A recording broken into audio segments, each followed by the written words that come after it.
시편 100편 1절에서 5절 말씀입니다. 구약 874쪽에 있습니다. 찾으셨으면 1절에서 5절 다 같이 한 목소리로 봉독하도록 하겠습니다. 온 땅이여 여호와께 즐거운 찬송을 부를지어다.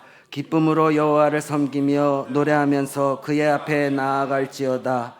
여호와가 우리의 하나님이신 줄 너희는 알지어다. 그는 우리를 지으신 이요 우리는 그의 것이니 그의 백성이요 그의 기르시는 양이로다. 감사함으로 그 문에 들어가며 찬송함으로 그의 궁정에 들어가서 그에게 감사하며 그의 이름을 송축할지어다. 여호와는 선하시니 그의 인자하심이 영원하고 그의 성실하심이 대대에 이르리로다. 아멘. 여호와를 섬기며 노래하면 이라는 제목으로 담임 목사님 나오셔서 말씀 전하시겠습니다. 우리가 음악을 처음 배울 때 음계라고 하는 것을 먼저 배웁니다. 음계라고 하면 도레미파솔라시도는 음악의 기초이고 출발점이지요. 그런 의미에서 음악의 기초이고 출발점이 되는 도레미파솔라시도의 기원을 먼저 알아보겠습니다.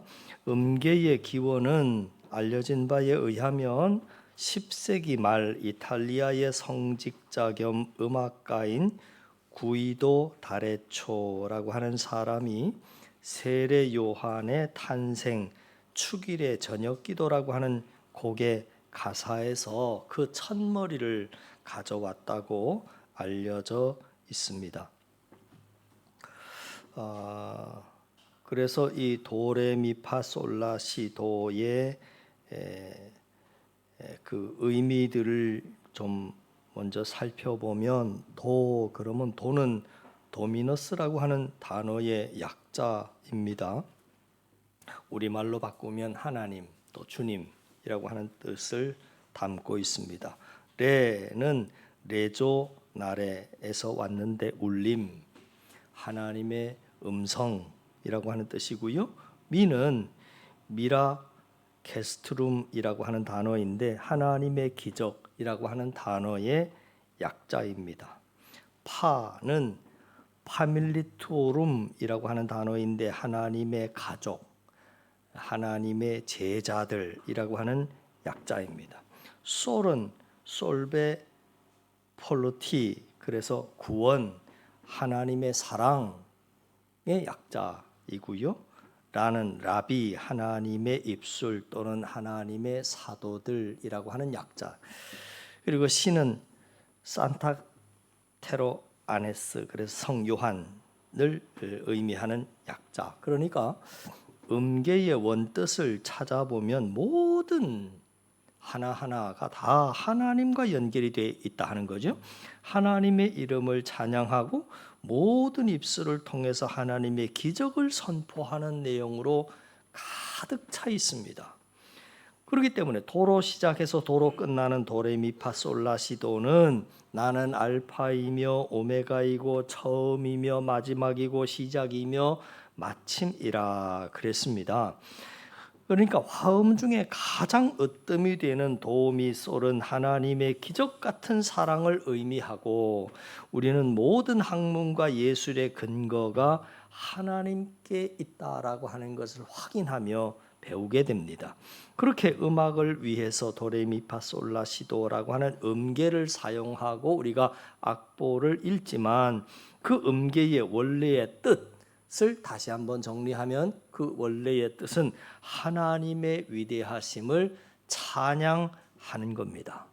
자, 그렇다면 하나님의 자녀인 저와 여러분이 해야 할 가장 중요한 일이 뭘까라고 성경은 이사야서 43장 21절 말씀에 보니까 이렇게 나와 있습니다. 시작. 이 백성은 내가 나를 위하여 지었나니 나를 찬송하게 하려 함이니라 그랬습니다. 이 백성은 하나님이 하나님을 위하여 지었다라고 말하고 있습니다. 뭐 때문에 지었냐면 찬송을 하게 하려 함이니라. 기도하게 하려 함이니라. 예배하게 하려 함이니라. 그리고 교제하게 하려 함이니라. 하나님의 자녀가 된 우리의 제일 된 의무이자 특권은 바로 그분을 그렇게 찬양하고 노래하고 예배하는 겁니다. 경배하는 겁니다. 우리를 지으신 그분의 목적이 바로 예배 받으시기 위함 때문입니다. 그러나 여러분, 오해하지 말아야 할 부분이 있습니다. 우리는 매일 힘겹게 하나님을 높여드리고 그분은 그저 높은 보좌에 앉으셔서 근엄한 얼굴로 내려다보시며 우리의 예배를 받으시는 것이 아닙니다. 하나님이 우리의 예배를 원하시는 이유는 우리를 만나시고 싶으시기 때문이지요. 그것이 없으면 이기적인 인간은 그저 저 살기에 바빠서 하나님을 잊어버린 채 살아가기 때문에, 그러다가 결국은 멸망에 이르기 때문에 하나님은 우리를 당신 앞에 나와서 당신을 만나라고 말씀하시는 겁니다. 그렇게 생각하면 예배는 하나님이 부르시는 사랑의 부르심이다라고 해석이 가능하지요. 그러기에 예배는 당신과 사귀자 하는 하나님의 프로포즈입니다. 이 가을에 하나님과 깊은 사랑에 빠질 수 있는 여러분 되기를 바랍니다. 하나님은 지금 이 시간에도 당신을 예배하는 자를 찾으신다 하고 요한복음 4장에서 말하고 있습니다. 23절에 아버지께 참되게 예배하는 자들은 영과 진리로 예배할 때가 오나니 곧 이때라. 아버지께서는 자기에게 이렇게 예배하는 자들을 찾으시느니라. 영과 진리 안에서 하나님을 예배하는 자들, 그분이 찾으시는 자들이 바로 저와 여러분이기를 바랍니다. 자, 앞에서도 말씀드린 것처럼 예배는 하나님의 자녀가 누리는 최고의 특권인 동시에 하나님의 자녀가 해야 할 최선의 의무이기도 하다 하는 말씀을 드렸는데, 그러므로 우리에게는 예배에 대한 올바른 이해와 자세가 요구되겠지요. 자, 그러면 오늘 시편 100편 1, 2, 3, 4, 5절까지가 본문의 말씀인데 4절 말씀이 예배에 대한 올바른 이해와 자세가 어떠한가 하는 것에 대한 문제를 해결하는데 도움이 됩니다. 자, 4절 같이 읽습니다. 감사함으로 시작.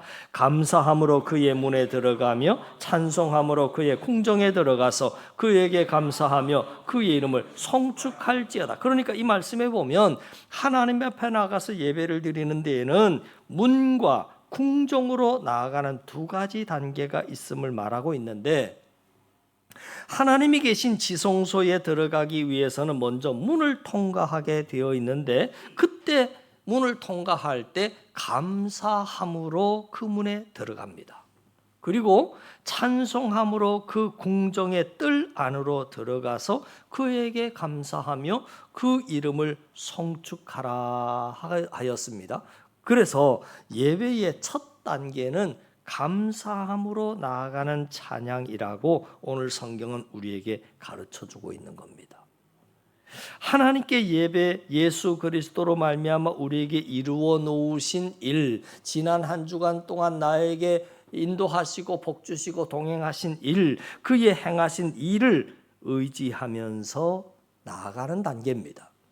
우리가 하나님께 나아갈 때는 이렇게 예수 그리스도를 통해서 우리 안에 이루어 놓으신 역사를 의지하면서 나아가는 겁니다. 우리가 하나님께 예배할 때 그 출발은 하나님이 이미 예수 그리스도 안에서 이루어 놓으신 역사가 무엇인가를 기억하고 감사하는 일입니다. 이를테면 나를 구원해 주신 것, 나를 자녀 삼아 주신 것, 나로 승리하게 하신 것, 오늘의 나를 있게 하신 것들입니다. 그리고 그것을 노래하는 거죠. 그걸 선포하는 겁니다. 그것을 찬양합니다.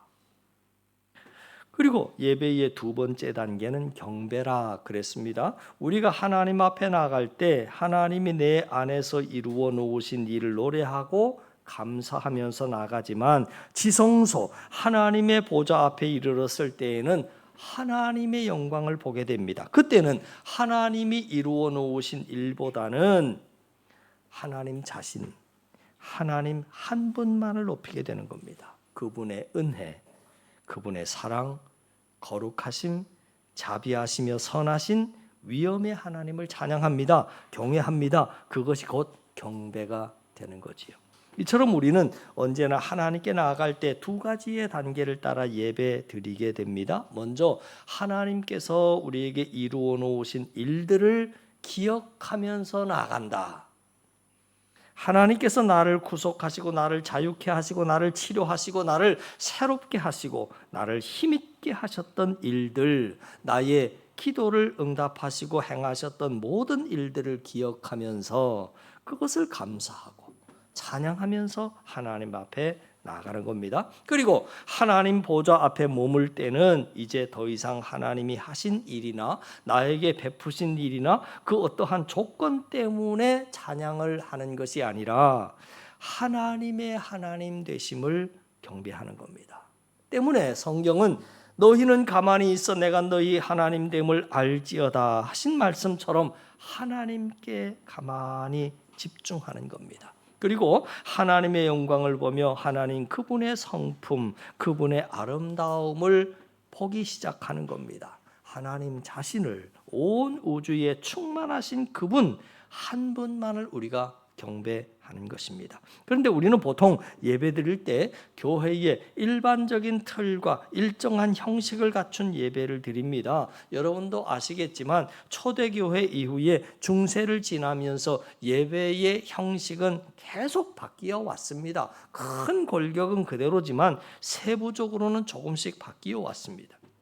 그래서 오늘날은 열린 예배를 드리기도 하고 찬양 예배가 됐든 열린 예배가 됐든 예배가 그 어떠한 형식을 취하든지 그 모든 것을 통해 하나님 앞에 나아갈 수 있으면 그 예배는 하나님께 드려지는 향기로운 제사가 되는 것이지요. 우리의 모든 예배의 목표가 있다면 그것은 하나님의 지성소에 들어가는 겁니다. 그곳에서 하나님을 경배하고 만나는 겁니다. 구약 성경에 보면 이스라엘 백성들은 성전 뜰에만 머물러 있었고 제사장들이 대신해서 하나님의 지성소 안으로 들어갈 수 있었습니다. 그러나 신약에 이르러서는 예수님이 죽으실 때 성전의 휘장이 찢어졌지 않습니까? 지성소가 열렸습니다. 때문에 우리 모두가 예수 그리스도로 말미암아 왕 같은 제사장이 되었으며 하나님의 보좌 앞까지 직접 나아가야 하는 거지요. 목사가 대신 나아가 주는 게 아니다 그 말이죠. 그러므로 하나님께 예배드릴 때 우리 모두는 하나님의 지성소 안으로 우리의 발로, 우리의 입술로, 우리의 몸으로, 우리의 감사로, 우리의 열매로 주님 앞에 나아가는 겁니다. 어린 양의 보혈을 지나 아버지의 품으로 들어가야 하는 겁니다.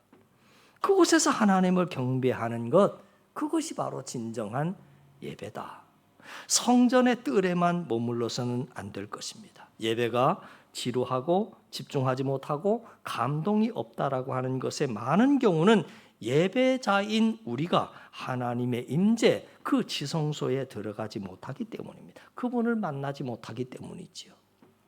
자, 바라기는 우리 한사랑에서 드려지는 모든 예배가 성령의 기름 부으심 가운데 감격과 감동이 있는 살아있고 은혜와 진리가 충만한 예배가 되기를 간절히 바랍니다. 특별히 찬양대원 비롯한 우리 모든 성도가 진정한 예배자가 돼서 하나님을 온전히 만나고 경험함으로 그것을 또 음으로 담아서 하나님 또 찬양하고 한 주간 또 그렇게 한 달을 그렇게 살고 1년을 그렇게 살고 그런 열매를 가지고 우리의 삶의 현장으로 또 나아가서 그 사랑 전하며 살아갈 수 있는 저와 여러분 되기를 간절히 바랍니다. 기도드립니다. 하나님 아버지, 언제나 하나님을 갈망하며 상한 심령으로 하나님을 노래했었던 다윗의 찬양을 기억합니다.